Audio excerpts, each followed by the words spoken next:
بسم الله الرحمن الرحیم. الحمد لله رب العالمین. الصلاة والسلام علی سیدنا محمد و آل الطاهرین سیما بقیت الله فی الارض. اولا خدا قوت عرض میکنیم به همه حضرات دوستان در مجموعه دولت 14، چه مدیران فعال چه کارکنان فعال، به خصوص اون دستگاه هایی که در این آزمون 12 روزه نقش آفریدند که جناب آقای دکتر پزشکیان اشاره کردند، وزارت بهداشت و بعضی از نقاط دیگر. اینها اطلاع داریم، ما هم اطلاع داریم که در این 12 روز با فداکاری به معنای واقعی کلمه نقش آفرینی کردند. از همشون تشکر میکنم. تشکر ویژه میکنم از رئیس جمهور محترم به خاطر کار متراکم و مفیدی که ایشون انجام میدن. اینجور کار کردن و با این انگیزه ها کار کردن و با این روحیه کار کردن همون چیزی که کشور بهش نیاز داره. از جمله این سفر اخیرشون به چین سفر بسیار خوبی بود و زمینه است، نمیگم بالفعل بالقوه، زمینه است برای حوادث بزرگ مورد نیاز کشورمون، چه از لحاظ اقتصادی چه از لحاظ سیاسی. یه زمینه این چنینی ایشون با این سفر به وجود آوردند. خوشبختانه دستاوردهایی داشته و بایستی پیگیری بشه انشاءالله. من قبل از اینکه وارد صحبت بشم یک مطلبی رو آخر یادداشت کردم و مناسب می‌بینم همین اول اون مطلب رو بگم و اون اینه که دوستانی که از مسئولان کشور با مردم حرف میزنن راوی قدرت و قوت و امکانات کشور باشن، مثل این صحبتی که امروزشون کردن. راوی ضعف ها نباشن. بله ما ضعف داریم، نقص داریم، کمبود داریم، کدوم کشور نداره، لکن قوت هایی داریم، توانایی هایی داریم، کارهایی شده، تلاش هایی شده. اینا رو روایت کنیم، به مردم بگیم.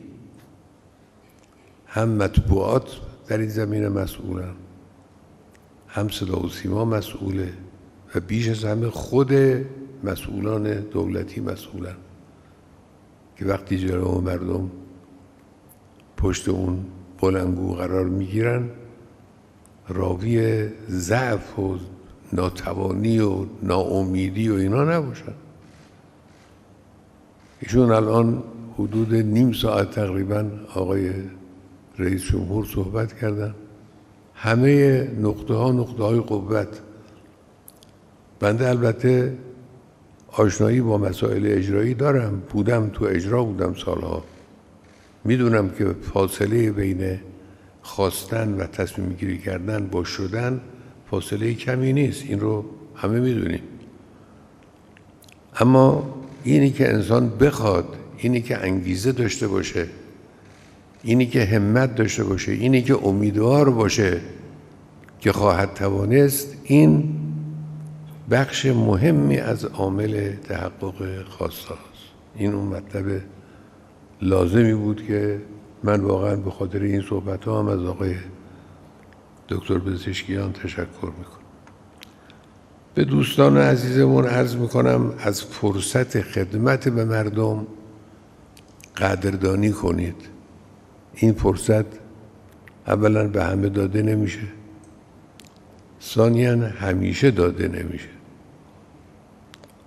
چند سال من و شما یه مسئولیتی داریم، یک کاری داریم، یک میدانی داریم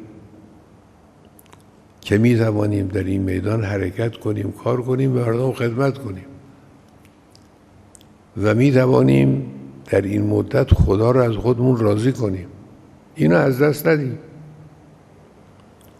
از ساعت این عمر خدمتی خودمون استفاده کنیم. اگر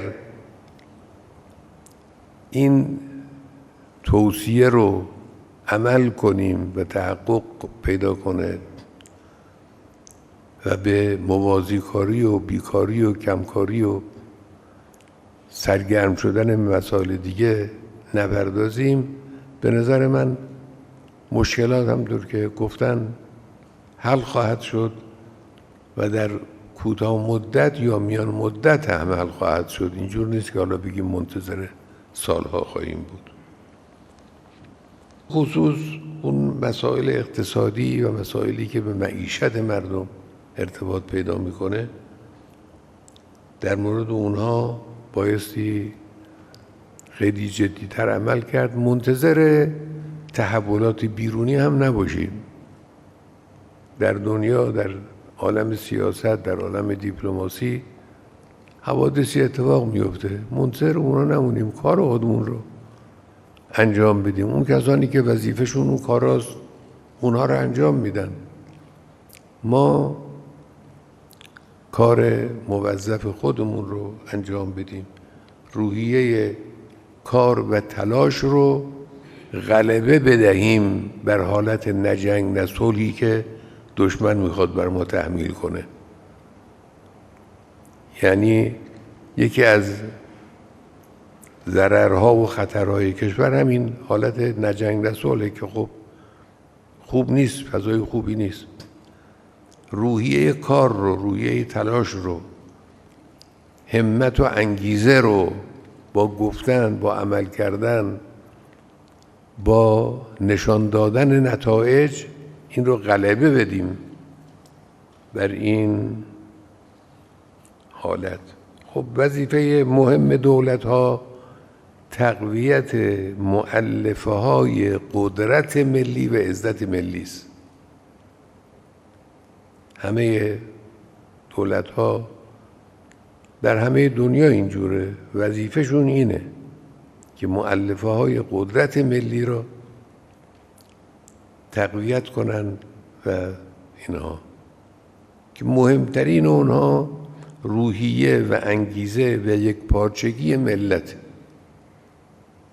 یعنی از مؤلفه های قدرت اگر چنانچه بخواهیم شماره کنیم، مهمترینش همینه که ملت یک پارچه باشه، با روحیه باشه، امیدوار باشه، با انگیزه باشه. ما در کارکرد خودمون، در حرف زدن خودمون، در پایبندیمون به وظایف خودمون بایستی این روحیه رو در ملت به وجود بیاریم. اگر وجود داره تقویت کنیم و مانع بشیم از زوال اون روحیه.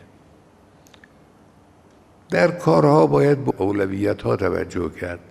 کار زیاده، توان، چه توان مالی و چه توان انسانی و بشری، قاعدتاً کمتر از نیاز به کاری است که باید انجام بگیره. باید اولویت رو پیدا کرد که ملاک در اولویت هم یکی فوریت، یکی زیرساختی بودن. اینا اولویته. بعضی از کارها فوریت داره، بعضی از کارها جنبه‌های زیرساختی داره. اینا اولویت داره.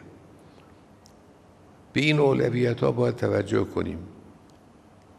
اگر کشف کنیم اولویت ها رو، این یکی از خطوط اصلی مدیریت همینه که بتوانه انسان تشخیص بده و پیدا کنه اولویت ها رو. ما دولت ها مسئول تأمین نیازهای مشترک و عمومی مردمند. من ضمناً این رو هم میخواستم تشکر کنم، فراموش کردم، از آقای دکتر عارف که اطلاع دارم جلسات پیگیر ایشون رو برای کارهایی که تصمیم گیری میشه، اینو بالخصوص این فراموش نشه، از یاد نره. حقیقتا ایشون تلاش میکنن، کار میکنن و مطلعیم از تحرک وسیعی که ایشون در این زمینه دارد. این نیازهای مشترکی که دولت‌ها موظفن انجام بدن از قبیل معیشت، امنیت، بهداشت، فرهنگ و سبک زندگی، محیط زیست و امثال اینها، ما باید اولویت‌ها رو در میان اینها پیدا کنیم. اولویت‌ها رو در این سرفصل‌های اساسی ببینیم کدام اولویت دارن، در میان اونها کدام شعبه اولویت داره.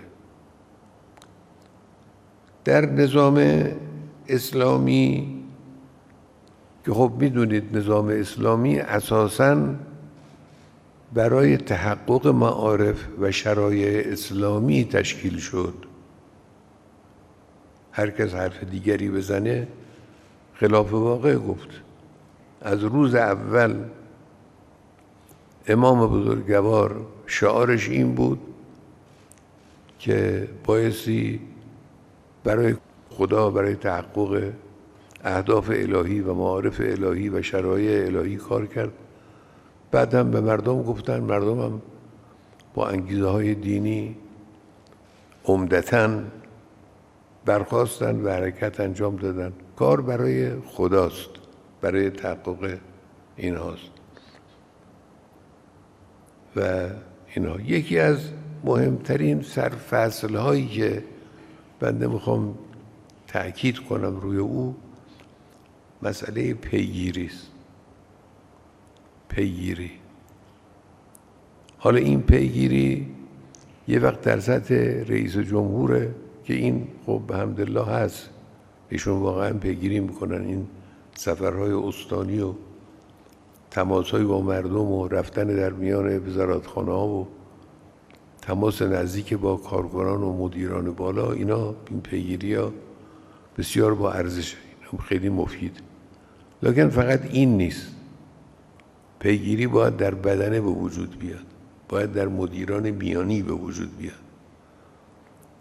گاهی اوقات شما که وزیر هستید تصمیمی میگیرید، قبولم دارید، میلم دارید که این کار انجام بگیره، دستورم میدید، معاون شما هم اون رو دستور به مدیر میده.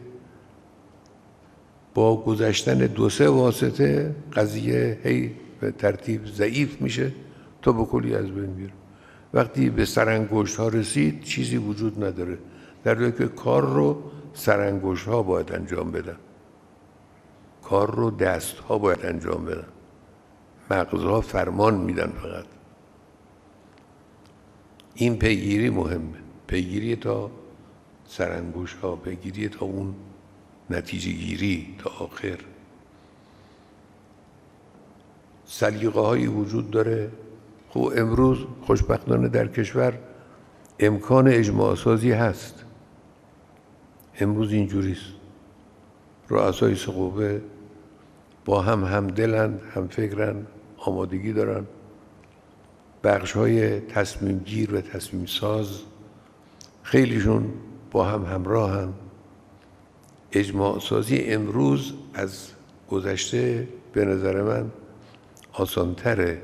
از این فرصت باید استفاده کرد، کارهایی رو که مورد اجماع هست پیش برد و حرکت کرد. کارها هم واقعا کارهای مهمی است. همین چند نکته‌ای که ایشون گفتن، یکی مسئله سبک کردن بدنه دولت،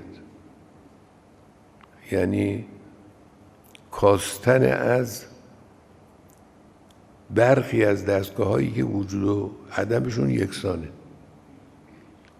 یا شبیه یکسانه، یا کاستن از تعداد کارمندان یک مجموعه، یک وزارتخونه، یک مؤسسه. اینا کارهای مهمی است، کارهای سختی هم هست، کارهای آسانی نیست. لکن امروز خب همدلی وجود داره، میشه این کارا رو کرد.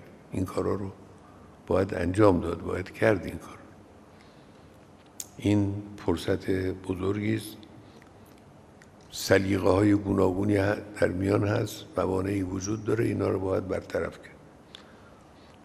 من در مورد اقتصاد که یک مسئله مهم کشوره چند تا توصیه دارم که عرض میکنم. البته حرف زیاده برای گفتن، هم تو که اشاره کردن حرف برای گفتن و مطالب خیلی هست، منتها به حداقل باید اکتفا کرد. یه مسئله اول احیای واحدهای تولیدی است. اون کسانی که سررشته کار رو دارن و مسائل اقتصاد واقعی را، اقتصاد عملی رو درک میکنن، همه متفقن بر اینکه تولید کلید پیشرفت اقتصاد کشوره. به تولید برسید، احیا کنید واحدهای تولیدی رو. حالا البته اشاره شد به اینکه برق بعضی از کارخانه‌ها قطع میشه. یه جایی هستش که یه اضطراری وجود داره، لکن اونجایی که اضطراری وجود نداره مسئله تولید رو باید جدی گرفت. این توصیه اول منه. توصیه دوم من تأمین به موقع کالاهای اساسی است. این یکی از مسائل کشوره. ما در مواردی اتفاق افتاده که مسئول مربوطه گزارش کرده به ما، حالا چرا به ما گزارش کرده من نمیدونم، که فلان جنسی که جزو کالاهای اساسی مهمه بایستی مثلا به قدر این مدت باشه، به قدر ثلث این مدته. این خطره. من نمیخوام اسم مدت ها رو بیارم. باید ما به موقع کالاهای اساسی رو تأمین کنیم. میزان ذخایر کالاها نسبت به نصاب مورد نیاز باید همیشه ملاحظه بشه. مخاطرات محتملی وجود داره. ما همیشه همه این مخاطرات رو نمیتوانیم پیش بینی کنیم. یه وقتی مشکلی پیش میاد، کاری که الان میشه، جنسی که الان میشه وارد کرد، ممکنه در یک برهه زمانی دیگه نشه وارد کرد. باید این فکرها رو کرد، این مخاطرات رو باید در نظر گرفت. بنابراین وجود کالاهای اساسی در کشور باید کاملا اطمینان بخش باشه. اگر به موقع کالاهای اساسی در کشور وجود داشته باشه، این اثر مستقیم در سفره مردم داره. این اثر مستقیم داره، یعنی گرانی‌های عارضی و دل بخواهی در بازار دیگه وجود نخواهد داشت و امنیت غذایی تهدید نخواهد شد. این یه مسئله. در باب کالاهای اساسی یکی از حرفایی که چند ساله که مطرحه، مسئله رقابتی کردن واردات کالاهای اساسی است. بعضی از کالاهای اساسی وارداتش انحصاری است. انحصار بده. انحصار موجب دستبسته موندن دستگاه هاست. بایستی تلاش کرد هم در مورد واردات کالاها، هم از اون کشورهای مبدأ واردات، هم کسانی که مباشر واردات هستند، باید اینا رو حالت رقابتی بهشون داد. این کمک خواهد کرد به مسئله کشور. گفته میشه که اگر چنانچه ما رقابتی کنیم هم قیمت‌های ارزی خرید خارجی کاهش خواهد یافت، هم قیمت‌های ریالی در داخل کاهش خواهد یافت که این مژده بزرگی است، مسئله بسیار مهمی است. بالاخره مسئله معیشت مردم یکی از مهمترین مسائل کشوره. باید ترتیبی داد، همونطور که حالا اشاره کردن آقای رئیس جمهور هم، که مردم تعدادی، حالا مثلا حدود 10 کالا یا اندکی کمتر کالاهای اساسی رو بتونن بدون دغدغه افزایش قیمت تهیه کنن. یعنی اینجور نباشه که امروز یه قیمتی باشه، فردا به خاطر تورم قیمت 2 برابر بشه یا مثل 2 برابر بشه. چند نوع، چند کالا رو، حالا اسم کالا برگ رو دوستان میارن، کسانی که اهل فنن، کسانی که واردن،